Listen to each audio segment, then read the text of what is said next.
The so-called very literate man asked me कि मंदिरों में आप इतना रुपया खर्च करते हैं, गरीबों को नहीं खिला सकते? आप अपने भगवान की सेवा पर इतना इतना रुपया खर्च कर देते हैं, आप इससे कुछ गरीबों को भोजन करा दीजिए, आप इससे ऐसा कर दीजिए।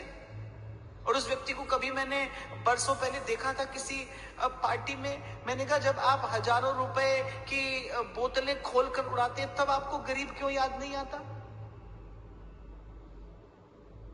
तब आपको गरीब क्यों याद नहीं आता? और मैं आपको कारण बताता हूं कि जो प्रभु को निवेदन किया जाता है उसका परिणाम क्या होता है। आपको दिखाई देता है कि भूखे को भोजन कराना समस्या का समाधान है, पर ऐसा है नहीं। आज आप भोजन कराएंगे तो थोड़ी देर बाद वो फिर भूखा है। मैं इस बात को व्यर्थ नहीं कह रहा, मैं कह रहा हूं लेकिन इससे भी श्रेष्ठ कुछ और है।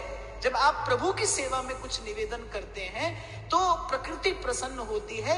एक साथ जाने कितने कितने हृदयों में शुभ कर्म का भाव जगता है। जब प्रकृति प्रसन्न होती है, जब भगवान प्रसन्न होते हैं।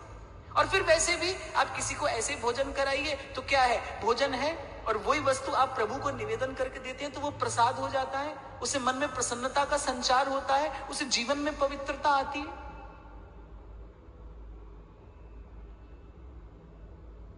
तो किसी ने प्रश्न किया कि भक्ति क्यों? भक्ति इसलिए कि जीवन मधुर हो जाए, जीवन मीठा हो जाए।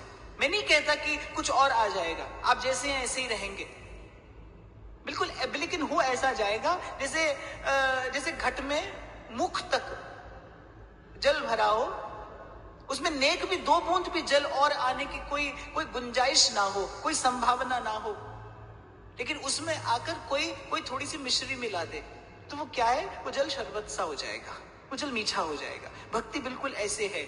ऐसे ही भक्ति आपके जीवन में घुल मिल जाए कि आपके द्वारा की जाने वाली प्रत्येक क्रिया, आपके द्वारा किया जाने वाला प्रत्येक कर्म साधन बनता जाए, उसमें सुवास आती चली जाए। आज से पहले इस संसार में कितने लोगों ने जूते गांठे होंगे, लेकिन रैदास को याद किया जाता है भाई।